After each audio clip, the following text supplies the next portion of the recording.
Welcome in, Heart Talkers, to season 2 of the Heart Talk podcast. I hope you missed me as much as I missed you. I had a good month and a half off. I'm refreshed, ready to rock and roll. And do I have a phenomenal guest to kick off season 2 for you? So, here, if you've tuned into the Heart Talk podcast, we sit with the most beautiful souls, heart to heart, talking about both the hard and hope filled seasons of life. I can't think of anybody more suited to have this discussion than the most brilliant soul, one of the most inspiring women that I've met in the last number of years, Jessica Janzen. Welcome to the Heart Talk podcast, friend. Let's go. Thank you, Miss Laura. I'm like, that's the kindest introduction ever. Also, you didn't tell them I was crazy, so you might want to add that one in. Yeah, nut job. They're in for a ride. It's going to be good. We had this chat before I pressed record. Since both of us are slightly neurodivergent, we could be all over the place. I am not slightly in anything. It's like the extremist of extremes. Yeah. So we're going to have fun. So you are so many things: a motivational speaker, a coach, an entrepreneur, author, philanthropist. You've been named one of Calgary's top 40 under 40. I mean, to me, whenever I see you, I hear you speak, I watch you, you are just like a firecracker of a woman who doesn't stop, doesn't take no for an answer. You've inspired thousands of people by turning your own pain and hard-filled days into purpose. So let's dance and let's talk about. Let's start with who are you, Jess? Beyond all those things that I just named for you. I mean, like you said, I think those are all the titles. And when you boil it down to like, who am I? I think at my core, I'm like a helper. Like that is like how I am wired. And I think the big moments of heartache and the pain that I've experienced in my short lifetime, long lifetime, whichever way you want to view it. I just turned 40. Those things have wired me to have a different set of lenses to look for the problems that need to be solved and to be a helper in a situation where I can be a helper. And so I think if you boil it down to all of that, like why I do what I do, I speak because I want to help people. I wrote a book because I wanted to help people. I am a philanthropist because I want to help other people. I want to solve problems that I'm like, these are solvable problems, and I feel called to do it. So I think that boils it down to like who I am and what I'm wired to do. I love that. I think that's one of the best summed up answers.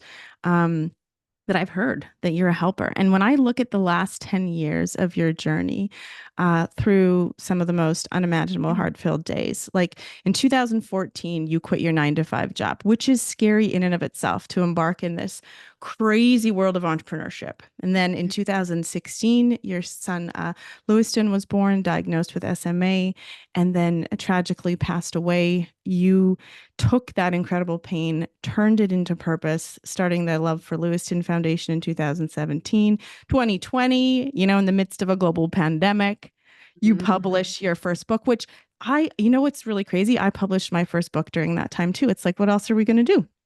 Right? Well, and my book had taken me freaking 6 years, and it was crazy the timing of it. And had it not been a global pandemic, we would have been in the throes of a really large in-person event, but it totally shifted and we were doing an online event.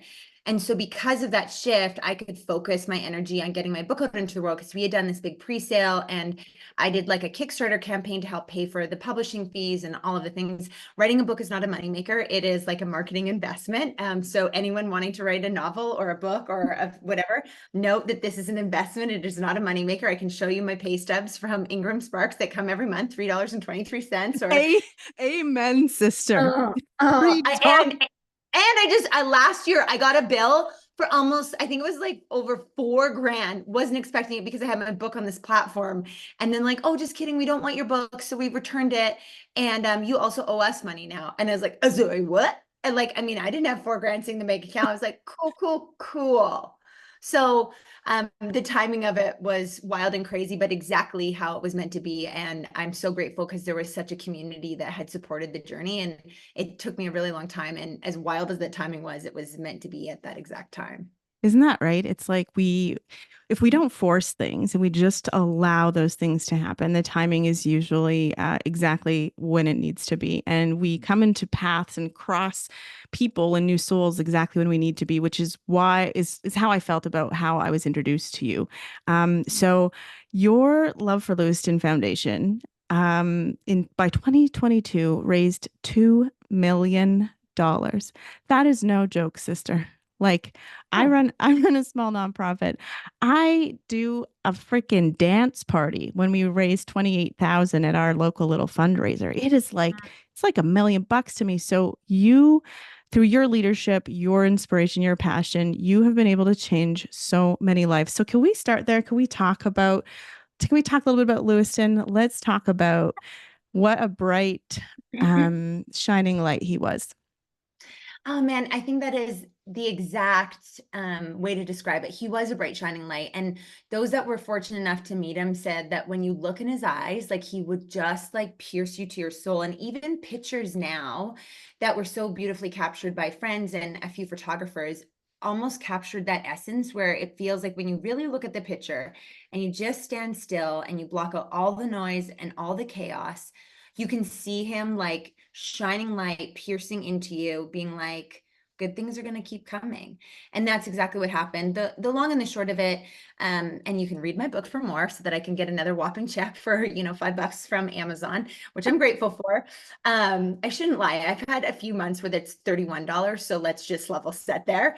But it's been amazing because he got this rare genetic disease diagnosis. The doctors are like, you won't make it the whole year. Like, we don't think he'll make his first birthday. I feel like that was such a blessing in having someone deliver that. And it's like, I always go back to the Tim McGraw song, like you go skydiving, Rocky Mountain climbing, like you just live like you're dying because you're like, I got to make all these moments count. And so we had the gift of being like, we got to make this count. And we really did. And from that, as we shared our journey just really openly and publicly, that was how I think I processed a lot of my grief and a lot of the hurt and the feelings. For my husband, it was inwardly. He wanted to like turtle up and stay in a safe little, and there's nothing wrong with that. We're just wired so differently. But for me, it was like, okay, I'm just going to share this publicly. And I just started posting on Instagram because I couldn't keep up with the text messages from family and friends and relatives overseas and, relative in the States. And so it was like, you want the latest update, it's on Instagram. And then because we had built community, people really started to rally behind us when we made a declaration, we had made this commitment. We're going to bring the joy to our son's life. Like that was it. Like, here we go. We can't change the circumstance, but we get to choose our reaction to it. And that's what transpired. And after his passing, we just kind of took that same mentality of like, okay, I wouldn't have chosen my son to die, but I do get a choice in my reaction, and people are listening. And we have this platform that I was entrusted with at that time, right when Lewiston passed away. There's about 10,000 followers on Instagram. There wasn't stories yet. There wasn't like the fancy share buttons, but it had grown organically. And so we just kept sharing kind of the aftermath of what happened. And that led to us starting a foundation. And the significant marker was celebrating his first birthday and not having a pity party. And I always say I could have sat home and had the blinds drawn and a tub of Ben and Jerry's and laid in bed and been like, boo hoo, my kid died. Like, I can't celebrate his first birthday. But I kept myself busy. We kept taking steps forward, and a group of friends who still to this day has been faithfully in it. We just did our 8th year of it, and we're like, okay, guys, I think it's like 9 more years, 10 more years, and then we've hit our mark of we committed to doing this until he's 18, like raising a child, and that may change, but that's kind of what we've set our goal on. But a group of strangers, some dear friends, have continued to help carry the weight of what would be really heavy. And we've done that through community. And now with the money that we've raised for Love for Lewiston, it's gone back into the SME community, which we're really proud of in Canada, coast to coast, helping families access medical equipment, accessing like accessibility, whether it's ramps, whether it's, accessible doors, special modifications for chairs that people are like, oh, that's not necessary. And like, actually it is necessary because they can't just stand up and, reach to the top of a shelf. to physiotherapy, because since Lewiston's passing, there's 3 treatments available in Canada. Still some hurdles to jump through, but with these treatments, these kids now require intense physiotherapy. Well, not everyone has 10, 20 grand to blow on physiotherapy, and so we can help with that movement piece. And then the project that we're extremely proud of that really for me was such a big accomplishment, and we're so proud to celebrate it, was helping implement newborn screening with the help of Mhm. Alberta Children's Hospital, with the help of Muscular Dystrophy, with the help of Cure SMA, with the help of some other incredible organizations. But every baby now born, and they finally just announced it, that every place in Canada, the Northwest Territories, Quebec, the Maritimes, every province is screening. And because of this screening, children can access treatment within days or weeks, and that will drastically change their lives, because kids that were dying are now running and jumping and skipping and meeting their milestones. And so it has been a wild ride, and the amount of times I've wanted to quit and throw in the towel and say, this is you can fill the blank there. Um, you keep coming back to people are good, and this matters, and I want to help, and I can help. I'm in a position that I can help, so why wouldn't Mhm. I?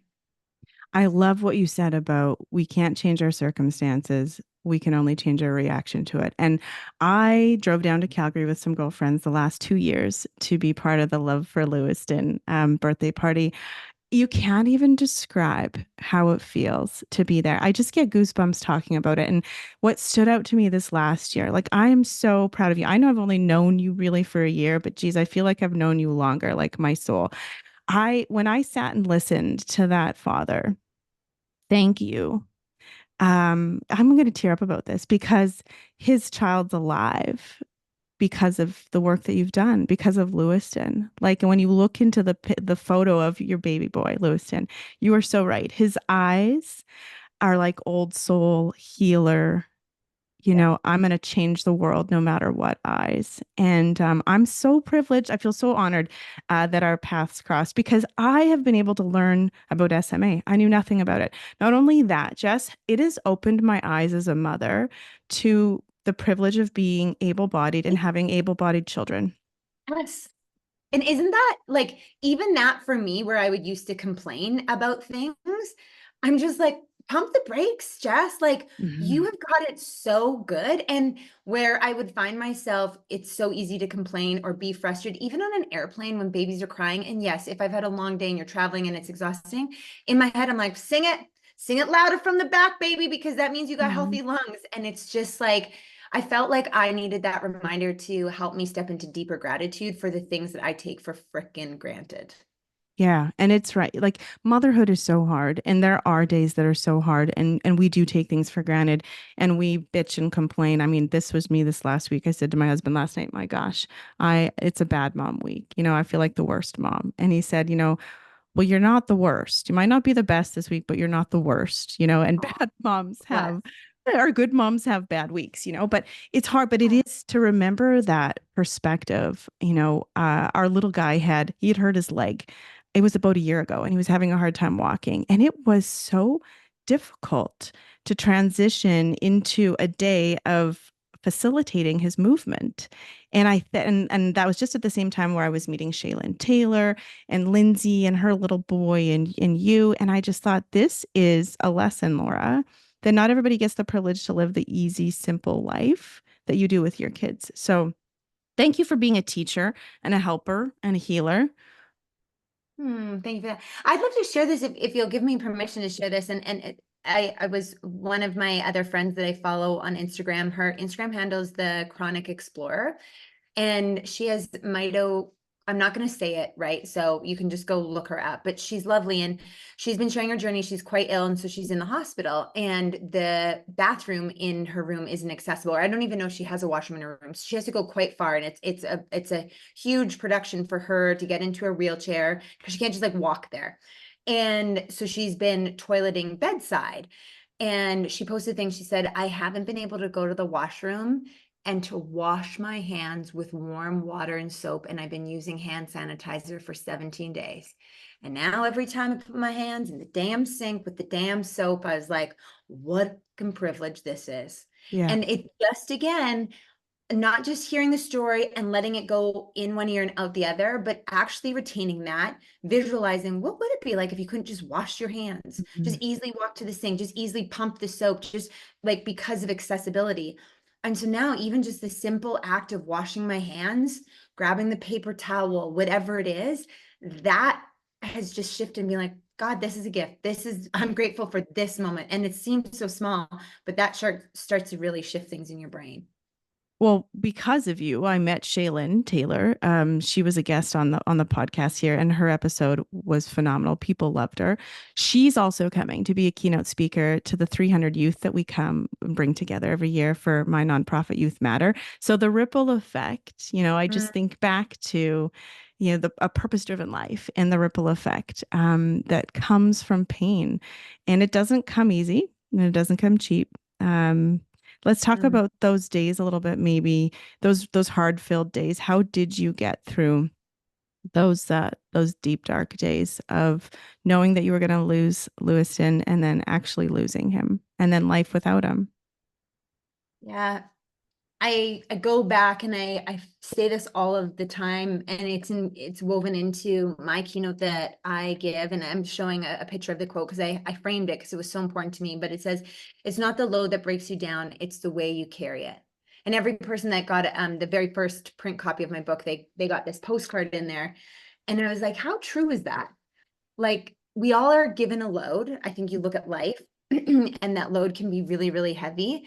And I think some days the load's a little bit lighter and you're kind of like skipping through and the sun is shining and it's great. And then other days it's like a complete dumpster fire and you're like, how are we going to pay our mortgage? When's the next job coming in? Like this isn't working. Everything that I thought was, flowing is now not flowing. It's exploding or imploding or any of that. And so I look at the heaviest days and I know that I've been able to get through and go through and all of those really, really tough days because of community, because Mm. of good people. Often it was friends and family, but also from the goodness and kindness of strangers. And I have a platform on social media, and I to this day utilize Instagram. And honestly, that community online has carried me when you would get messages. And I think we take for granted the power of words or sending a message when we're nudged to do so, when we're like prompted to be like, oh man, I want to check in on this person, or I'm going to do that. I had people that had met me once or twice in my life or had been in my fitness class, and they would show up with like a home cooked roasted chicken dinner. To this day, I still have to find this lady because I can picture her in my head, but I don't know her name. I've tried, and then I, get sidetracked because God bless ADHD. But her meal to me to this day stands out because it Wow. wasn't just another pot of chili. It wasn't just another lasagna. She had roasted like a large chicken. She had roasted vegetables. She had potatoes on the side, salads. She had individual fruit cups. And then she'd pack some extra little special things with whipping cream for my daughter. And I Wow. was like, whoa. And so I think it was like on those days when it was just felt so impossibly heavy, all of a Yeah. sudden the weight was lifted because someone like filled a gap where it was like, oh, I don't have any, I don't have energy to make dinner. Like we didn't have that just as moms, Hmm. just trying to figure that out. And so when Lewiston was sick, when we were in the hospital, it was just being really vocal about what we needed. And I think the secret sauce is we weren't afraid to accept the help. Like people are like, Yeah. can I do this? And you're like, yes, you can. And I think so often we don't want to feel like a burden. So we're like, no, no, no, we're good. Or we've all heard, I'm fine, I'm fine. And we weren't fine. I'm like, my kid's dying. And even now, I think with my mental health, struggles and journey, as I'm navigating that piece of it, it's like telling people I'm not okay. I've had Hmm. a really bad 2 weeks. I've spiraled down, not spiraled up. And yes, I will accept some help. Can you send this email? Can you take this project? Can you decline this or whatever it is? And so I think, I know that I've gotten really good at tuning in to allowing other people to come into my life. And I don't have to be perfect or present myself in a way. They can help me in the mess. And that has been such a gift. Yeah, so through this entire journey, you have lived firsthand the understanding that people are good and love Mhm. always wins, and there's Yes. helpers everywhere. There's helpers Everywhere. everywhere. Yeah. And that's what I love. One of the things I love most about this podcast and having these heart to hearts is that every story that someone shares on here, it is a load that they're carrying. and whether it be that they buried a child, they went through a divorce, they went through, a life-threatening illness, they lost a loved one. It's how they carried the load, the people who helped them along the way, that's inspiring everybody who's listening. Because it doesn't matter who you are and what your age, you have that invisible backpack. We talk about that when I go on the road and speak to kids in classrooms. Everyone has this invisible backpack. You have no idea what's inside, what they're carrying. So if we can just help lighten the load. And you, my friend, have lightened the load and helped so many people with your inspiring worlds, even just your reels. I mean, your social media presence radiates positivity and light, but also has an authentic, honest, vulnerable, like this shit's hard. It's Mhm. not always Oh, easy. mhm. And that is where I think social media can be really dangerous because it can become the highlight reel. And also the tough stuff, what I struggle to share is I don't want to share all the tough stuff because I don't want people's sympathy. Like that I think is like the sad part of it. Like I'm not sharing this because I want you to sympathize or I don't want to get anything from it. I just want to share the realness of it. And so typically I'll share it long after it's happened.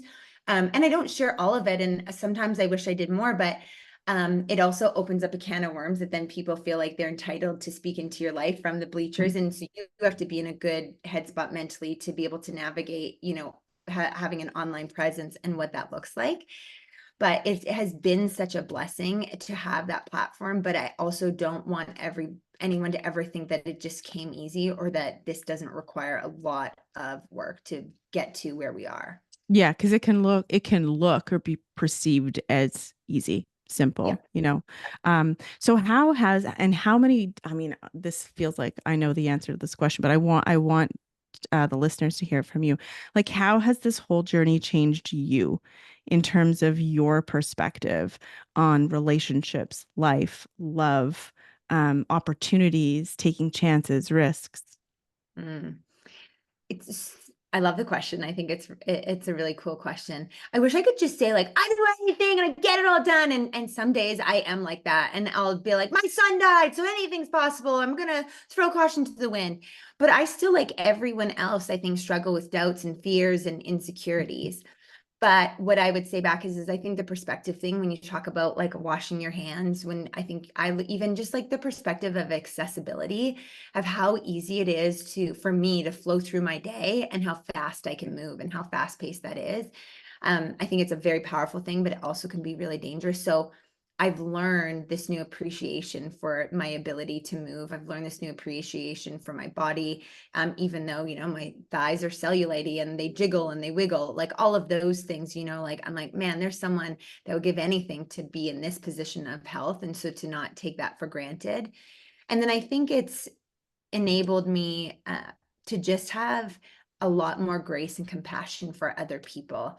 And grace is that unmerited, undeserving favor. And one thing that I've learned over the last 8 years and continue to remind myself is, and this is from Brene Brown, but believing that people are doing the best with what they have, with where they're Mhm. at. And this other reminder that it's like you just never know what someone is walking through.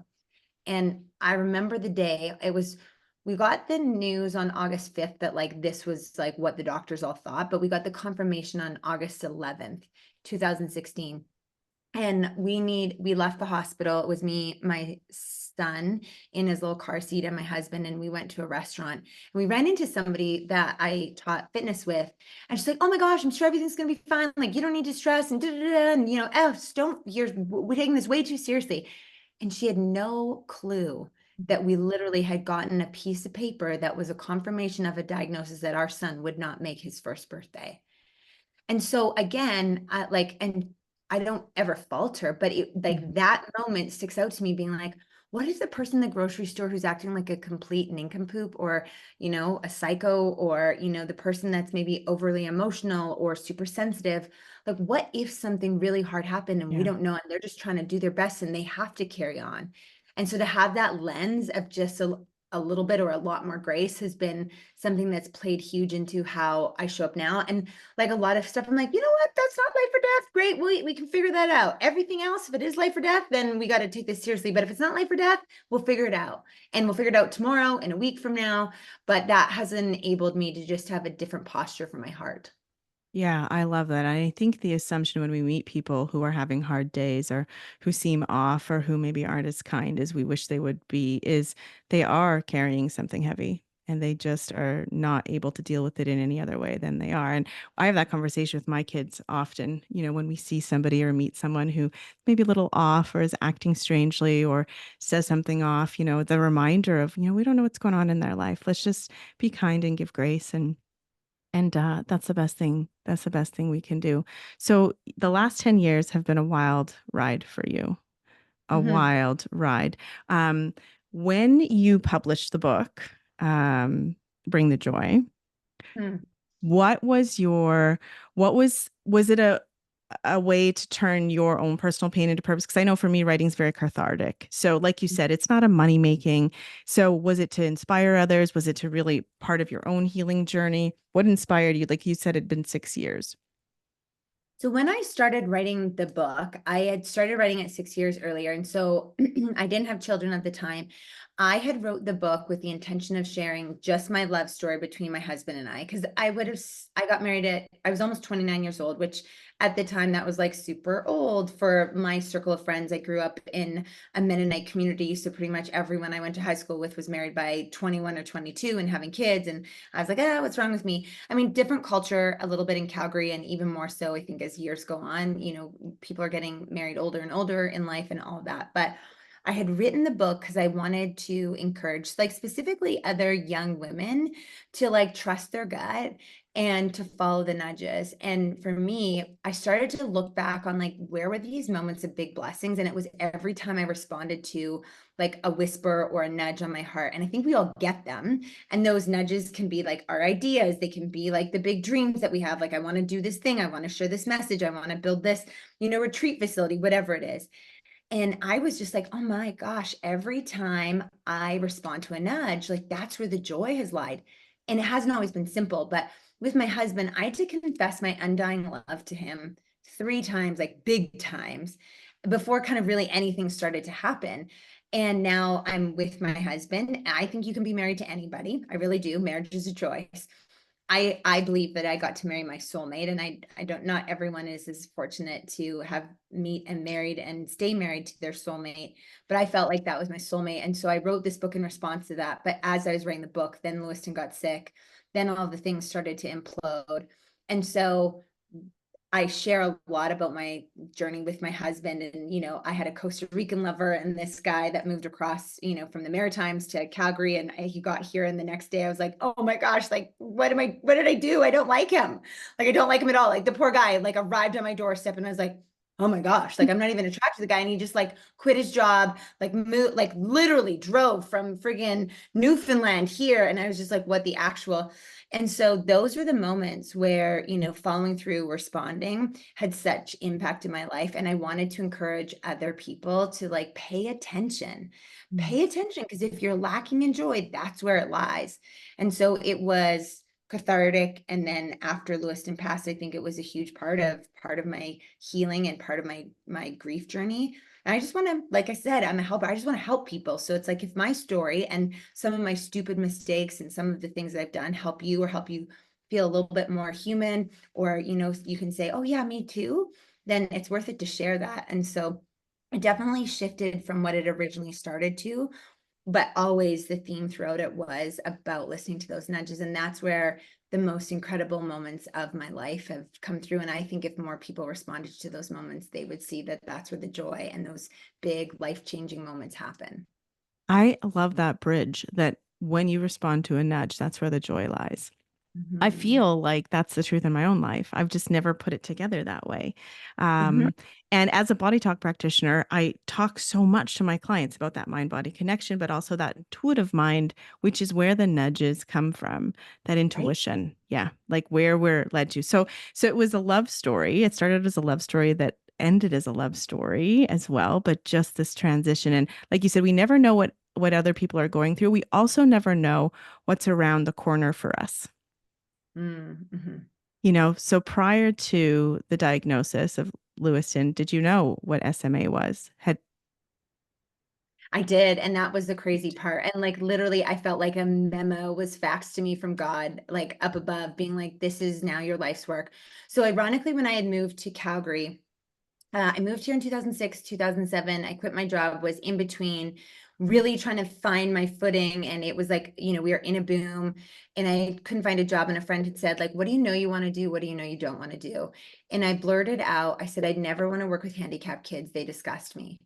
Like I'd never gone to school for that. I don't even know why I said that, but those are the exact words that fell out of my mouth. And like 1 week later, I honestly believe God's like, you know what? I got a sense of humor and I'm going to take you for a little trip down. We're going to change your heart lane. And so I met a little boy in our Sunday school classroom, which turned into meeting his sister, which turned into this family had lost childcare and needed help. And I just said, hey, like, I just felt this nudge to come and see if you needed help. I'm in between jobs. So like I have lots of free time while I'm looking for work. I'd love to just like, help out. I can scrub toilets or I can take the kids or whatever. And they're like, well, when can you start? I'm like, I don't know, today, tomorrow. And they're like, great, we'll see you tomorrow at 9 a.m. And both the brother and sister, Sean and Shania, had spinal muscular atrophy. Now they were 6 and 4 at the time. They're now still living. They're in college. They're doing amazing things. But I didn't know that there was different types of it. I didn't know the severity of it. I didn't know, like, even within a type 1 or a type 2 or type 3, the wide spectrum of the severity of how impacted one person can be. So I was really familiar. And that's why when the doctor delivered the news, I was like, oh, yeah, okay, okay. Because we just finished fundraising a van. I'm like, we'll have to get a ramp. We will need an accessible house. We're living in a bungalow. Like, it'll all be fine. And I was not prepared for like type 1, no cure, no treatment, like death before his first birthday. And so, as much as I thought I knew what I was walking into, we had no clue what we were walking into. Wow. So the actual domino effect and the events that led up to it, like you said, a memo from God, like this little fax that said, Totally. Like I think a lot of us are like, what's my life purpose? And God was like, remember like how fax machines used to do that? right. And you like, oh, we've got a fax here. And you kind of read it. And like literally, and to this day, that's the image that I have so clearly printed where it was like, pay attention. And Mhm. I think if we did a better job of not focusing on all of the outward external voices, but of paying attention to our intuition, to the things right in front of us, and like what are those nudges, I think we would find a lot more peace with the path that we're supposed to be on. Amen. Oh my gosh, I think so many of the listeners are going to love that. So you have changed many people's lives, many, many people's lives. How do you, when you think about the impact and the ripple effect that Little Lewiston and you and Hot Ronnie and all your community have had on the lives of others, how does it, when you sit with that, how does that feel for you, like in your body? It's not enough. Wow. Yeah. It Yeah. just feels like it's not enough. Like there's so much work to be done. There's so many people to help. And it's probably a constant struggle for me. I have insane expectations of myself. And so in one sense, there's this deep gratitude for like, whoa, this is so cool. Mhm. But so quickly. And I think as I learn more about being neurodivergent and, trying to access dopamine and wanting so wired to help people, it's like it's never done and it might not ever feel enough. And so I definitely wrestle with finding peace in that. It is something that I really struggle because the work is never done. And so you Mhm. can't be like, okay, we did it. We're good now. And even on the days when I want to quit or it's like, oh man, this is taking over our life. And, I can't even park a car in my garage because we have so much stuff right now for the golf tournament and your lives are thrown up and it's chaotic. And I'm just like, okay, but if I don't quit, who will fill it? Or if we don't do this, who's going to help? And I believe that other great people will come along. And so whatever we end up choosing, but it is something that I deeply wrestle with of being like, it's not enough and there's so much more to do. I feel that to the core of who I am when I talk about the mental health work that I do with Right? youth. It's, and then I have to remind myself I don't have to do it all. If I create the ripple effect, there's others that can help. There's other helpers. And I feel you though on that of feeling almost restless, like what's the next thing that you can make an impact on, that you can really create that big ripple effect. I mean, I've just seen in the short couple of years that I've known you, such a massive impact. It's inspired me, even in my own lane, Jess, to do bigger things, take more risks. So know that. Like Oh, it, thank you for sharing that. And you're doing incredible work. That's hard.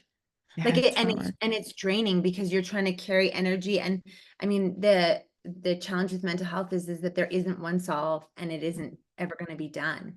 And so there's that wrestling, especially when we just want to help everyone and fix everything and make it okay for people. And then being neurodivergent, you add that onto, and you're like, holy, like it's a lot to manage your own mind around that. So thank you for doing the work that you do and for not quitting, because it can be so exhausting and draining. Yeah. And, just like you, when you get the messages from other families, parents or kids who share their stories with you, that's like that fuel to keep going. When you get the feedback, because listen, you have been on the road speaking. I'm so inspired by the fire that you lit, and the goals that you set to just get out there and share the message. You've been speaking like all over the country. Let's talk a little bit about that. So, like, it's a passion to get on a stage in front of a Mhm. live audience, and you are really good at it. And so let's talk about that. What do you want to talk about? I'm like, I don't know. You do the number two thing that the majority of the world is most afraid of, which is public speaking. Yeah. And I mean, like that's like where I like sick high, where you're like, yeah, I love this. I love figuring out audiences, and I love the connection and building that and building trust and communicating. It's a wild place to be, but ever since I was a little girl, I wanted to speak on stages. Like that's just was my vision. And I mean, ironically, my mom's like, "What are you going to speak about? Like you haven't climbed Everest or won an Olympic medal." And I actually think, and I know some of the best speakers haven't had the most heroic or well-known events. They Mhm. are just good human souls, great at sharing stories and being really vulnerable, whether it's about themselves or about other people, and allowing someone to sit in there and invite them into a journey through a story that will help give them tools to change their life. I mean, that's what I get out of it. I love that piece of it. And it's hard. And I've spent a lot of money to get better and to continue to get better, because it's not like you've ever just arrived, but I love meeting new people. I love being on the road. I do. I love there's so much of it that I love and that fills up my soul, and it feels like I'm right where I'm meant to be. So when you quit your 9 to 5 job 10 years ago, and you decided to be an entrepreneur and start your own business, was that it, keynote speaking, or what was the business? In 2014, when I quit, I was in a really toxic corporate work environment that I was like, I'm going to work my way up and it's going to be amazing. I quit, and what I also love is like operational excellence. And so I started consulting other businesses, and I had all of this experience in customer service and operational excellence. And so I was kind of like weaving all of that in. And ironically, I had found a client right away, and then it led to another client, and they were so gracious. They hired me as an employee so I could qualify for mat leave, because like right after, literally, like I quit, and then like 4 days later I found I was pregnant. I was like, shit, like I should have done this in a different Take order. back. Yeah. And so, and then what's crazy was I had this really cool brand that I had developed, and I just pulled up the old branding and I was like, man, I wonder if like I would ever do anything with this again. I'm just marinating on it. But I then wanted to have like a mommy blog and be like, and I thought, oh, this would work perfect because I can't go back to a 9 to 5, because I wanted to, be with my kids. And I think that's right when like mommy bloggers were really starting to pick up, and like they're reviewing products and that whole world. And then a month I was like, okay, I'm going to have Lewiston, and then I'm going to launch this brand and launch this idea. Like give myself kind of like a month of mat leave, 2 months of mat leave, whatever it was. And then he got sick. And so the brand just sat there. The business idea that I had just sat there. And now what I do is like a combination of all the things that I love. So I love speaking. I love sharing my message. I love storytelling. I coach. I have like one-on-one clients, which I absolutely love. And I lead workshops, but about, helping pull out the very best in people, access more joy, and become more resilient. And that has like weaved in that like wanting to help, but getting to do it on an individual level and getting to see the impact and ripple effect. And because I do a lot of small businesses or and executives, I'm able to help them like level up how they operate, which is one of my favorite things. How do you perform better, move better, lead better? And so it's been like this awesome melting pot of all of the things that I know I'm wired to do. And as a business owner, all the things I suck at doing, I try to outsource.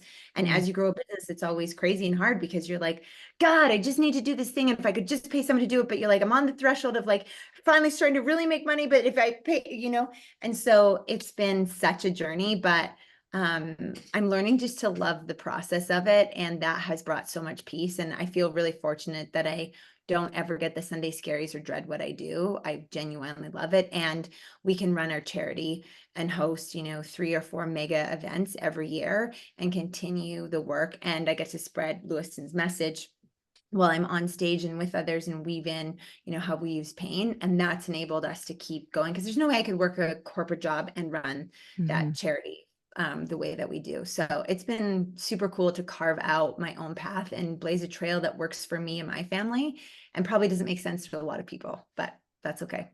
But it also probably inspires so many people and gives them permission to pivot and walk away from that 9 to 5, that they can have more, they can choose joy. They don't have to be chained to something where they get the Sunday scaries. You can take the leap, you can take the risk.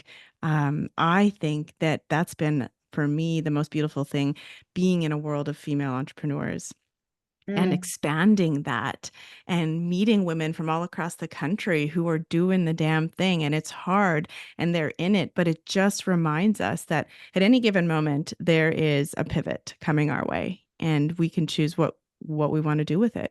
And so I think there isn't anybody better to kind of deliver that message than you. Like you've just, yeah, you have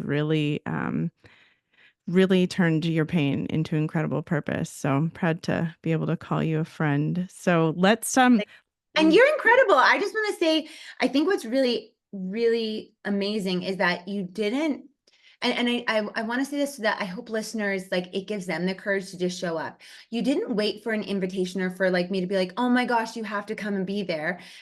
Yourself and Just Stay Two and this group of ladies from Saskatchewan that are just amazing humans that just want to do good and they are good. They're just like, you know what, we're gonna show up and we're just gonna like bring our energy and joy. And I think so often women are waiting for a direct invitation. And what I've noticed about your crew and how supportive they are is that you're not waiting for an invitation or like someone to roll out the red carpet so that they know that they can walk through. You're like, we're just gonna roll out our own damn red carpet. We're just gonna go, we're just gonna show up. We're getting in the car and we're getting a hotel. And I'm like, I literally, my girlfriends were like, who are those? The crazy people from Saskatchewan. And I was like, those are the crazy people from Saskatchewan that just like showed up. And I think if you are listening to this and you're waiting for an invitation, you have to stop. You have to learn to take up some damn space in the room and to be loud and to put your shoulders out wide and get your elbows out and say, "I'm going in. Put me on the field, coach. I'm here. I'm actually going to just stand on the field. I'm not even going to wait for that moment." And that's one of the lessons that I've learned from yourself, Laura, and from Just Stay Two and that incredible group of women who are so supportive that you are just like, we don't need to have our hand held. We're just going to step in and do what Mhm. we know we should do.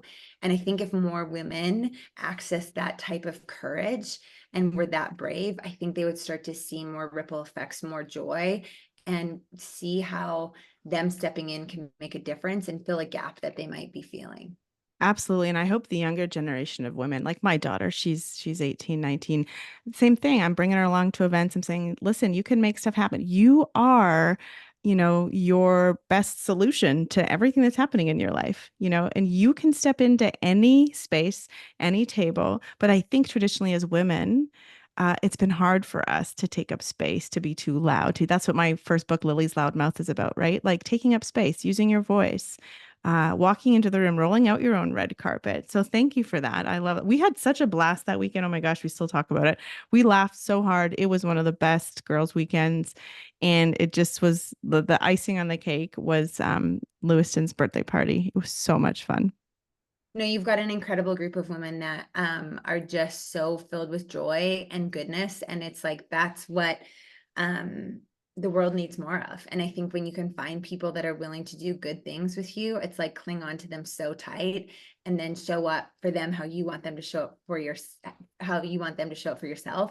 And I think you'll be amazed at how I think loneliness and you can start to feel way more connected. Absolutely. Well, we can't wait until next year's. It's already Giddy on the up. calendar. Giddy up on our way to Calgary. So listen, tell everybody, where can we find you? Where can we learn more about Love for Lewiston? Give us the goods. Yeah, please connect and reach out if you have any questions or you are interested in, more of the work that I do, resiliency and joy and what that looks like. My website, jessicajansen.ca, is an amazing place to start. It also has a direct link to the Love for Lewiston Foundation, which is loveforlewiston.ca. Also, an amazing spot to go to. You're welcome to make a donation there. We're a registered charity, which is super rad. And then I would say I hang out mostly on Instagram from social media. So if you just want to like get a dabble of who I am and what I'm all about, that's a really great place to connect with me. And I'm also on LinkedIn. And again, as a typical small entrepreneur, there's like a lot of ways that you can connect with me. And so the best way is to always send us an email. But I'm just so grateful that people can, be this connected, and it's really easy to be with great people. And lastly, I'd say if you are interested in a copy of my book, Bring the Joys, on Amazon, and that does support me. And so I'm always grateful for those book purchases. And I will put those links all in the show notes so they won't miss it. So I want to just end by saying, Lewiston, I never got to meet him, but he certainly has changed my life. And you are leaving a legacy that's going to transcend your lifetime. So just know that. Thank you so much for sitting heart to heart with me today, Jess. Laura, thank you for asking me and allowing me to be a part of a heart-to-heart conversation. I think more of these conversations are what change the world. And so I'm so grateful for your time and your attention just to ask the questions. And most importantly, I think as a grieving mother, one of the things is we just don't want our kid to be forgotten. And Mhm. so when people say Lewiston's name, it's one of my greatest honors as a parent, where you're like beaming with pride. And it looks very different than I thought it would. But you have done such an incredible job of continuing to say his name and helping me, expand his impact and legacy. And so for that, thank you for not sitting silently, and thank you for flowing through on nudges of your heart, coming to the party, the podcast. You're good shit, and I'm so grateful for it. If you have to beep that out, I'm sorry, but thank you. You're the best. No beeping. I love it. Thank you so much.